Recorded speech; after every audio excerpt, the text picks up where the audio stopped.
If you're over 40 and you think deep back bends are a thing of the past, this one's for you. Back bends don't have to hurt your low back. In fact, they shouldn't upset your low back at all if you're working the right way. And it's one of the things that I absolutely love to teach other people and longtime yogis, because I know it wasn't until I was 10 years into my practice with the severely deep back bend that I started to really find depth and healing in my back bends when I started working the right way. For so long, my low back and hips were cranky with me for going so deep into my back bends without proper form and technique.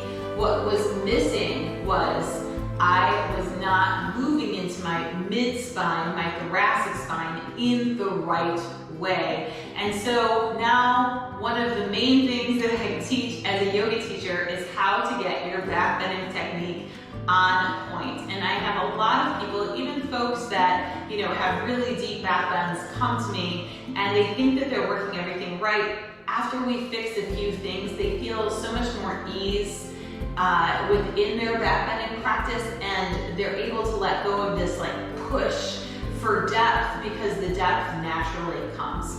So in today's video, I'm going to teach you 3 ways to open up the back bend in your middle spine to help you improve your overall back bending technique. So let's get to it. The first thing we're going to work on is Cobra pulls. And it's just like it sounds. You're going to pull yourself through to a very deep Cobra pose. Now I'm going to face you first so that you can see what my fingers are doing, and then I'll turn to the side to show you this drill. So we're going to set up like we're going to press up into a Cobra pose. And for Cobra pulls, I want your hands, that if you face planted into the floor, your hands are on either side of your ears. Now, your fingers are going to be super, super active in Cobra pulls, so make sure that they are, all right? And you're gonna take a nice deep breath. When you pull up, you're gonna claw the mat with your fingertips to pull the chest forward and draw the head back, and hold for a count of 4, and then come down. And then if that didn't feel like it was enough, you're gonna walk the hands forward. Let me show it to you from the side. So for a Cobra pull, I'm setting up the hands on either side of my ears so that my chest has somewhere to go. In a normal Cobra, usually we walk back here, but we're working we don't want to target the low spine. We want to ask for a deeper bend through the ribs. All right, so here we go. We're gonna press up, claw the mat, draw the chest forward, and allow the head to come back. My shoulder blades are squeezing together, and I'm pressing forward, and then come down. Take a breath in, exhale, move back up into it. Press the chest forward, squeeze the shoulder blades together. Good Lord, that feels so good. And then come down. Now, if at this point on your 3rd, 4th, 5th rep of this, you are not feeling as much tension, you're gonna walk the hands a little bit more forward. If you're feeling too much tension, walk the hands back a little bit and be good to yourself. So for this last one, I'm gonna come forward a little bit more, lift up, claw the mat, pull the chest forward, head back. My legs are pretty relaxed at this point, and then come down. This is a great drill to help you find strength in your back bends and help you initiate a little bit more back bend through your thoracic or mid-spine. The second way I'm going to show you today how to get more bend in your mid-spine and really affect positive change in your back bending technique is through a straight-armed wall walk. So you'll be one arm's length distance away from the wall, turn away from the wall, feet will be hip-width distance apart. The toes should be somewhat parallel to each other, so please know if your feet are super turned out that you need to correct that. You're working the wrong way in your bends.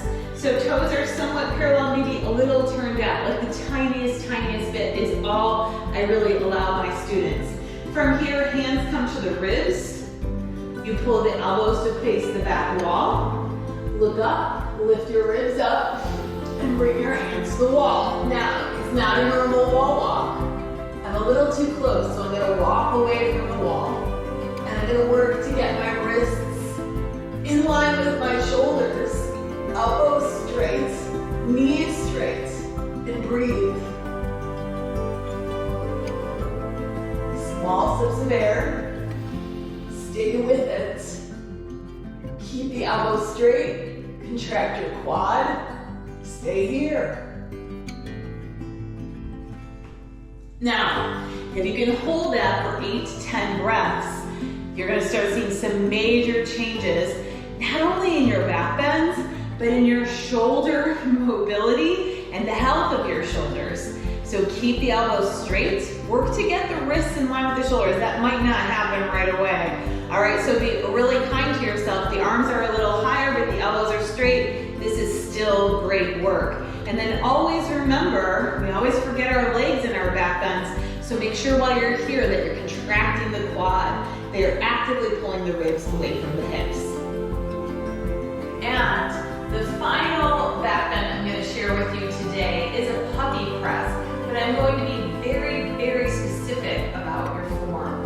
All right, so a lot of the times when folks work on puppy press, they say to come to a tabletop position and then bring your chest down and chin down and you're here.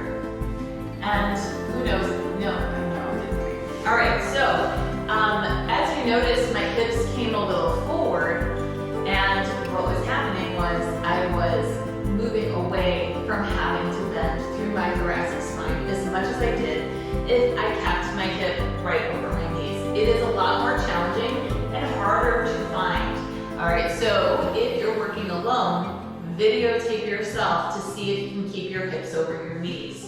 So I have my feet and my hips hip width distance apart, and I'm going to be very aware of where my hips are as I come into this. You're going to walk the arms forward.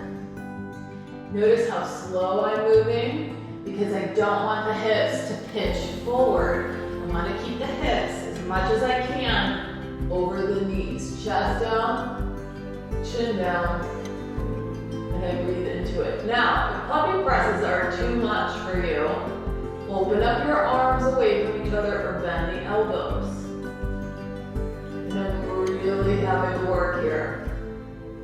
This is a lot. The chest is still working on coming down because I'm working to keep the hips over the knees. If you need to, you can tuck toes under if you feel wobbly or unstable, but stay here. And now, if this is easy for you, I challenge you to tuck toes under and lift your knees up, keeping the hips high. This also is going to affect great change in your back bending technique. But make sure that your hips are over your knees, that you are working the right way, that you have a solid foundation on the floor with your chest. All right, so the chest and the arms are engaged there quite a bit. So have fun with these three. I hope that they help you improve your back bending technique. And if you are looking to really dive into the secrets of unlocking your back bend, whether it's for depth or just for the overall health of your spine, then please check out my new freebie, 3 Secrets to Effortless Back Bends. And this is video 1, it's right here. It's a 3-part video series that will take you through the correct steps to really refine your back bending technique and take it to that next level.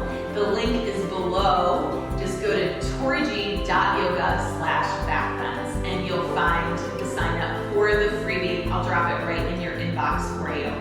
Also know that if you want more support in your practice, you're sick of just watching videos and hoping that you're doing it right, then you need to come over to my online yoga studio where you get the guidance and support that you need to take your practice further and make it more than just an exercise that you do, but a lifelong practice that fuels your life, your ambitions, your goals for what you would like to accomplish within your day-to-day life, whether it's your yoga practice or the things in life that bring you joy.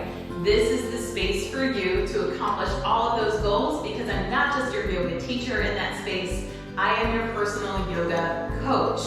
And that way you have my support, all of your questions answered from someone that has been on their yoga mat for over 20 years at this point and has some of those answers to questions you don't even know to ask yet. So often in this space, I have people say to me, how come no one ever told me that? And it's because you weren't in the right spaces for a proper yoga education. So come learn a little bit more about your body, to release your mind, and feel so good in your life. You can find all of the information at www.torig.yoga. I hope you join me over there. It is not just a one-to-one thing. You have full community support of an amazing community of women that are all 40 plus, just like you. I hope to see you there soon. I'm so grateful we got a chance to connect today, and I hope that these little backbending tips and tricks have helped you along the path. Have a good one.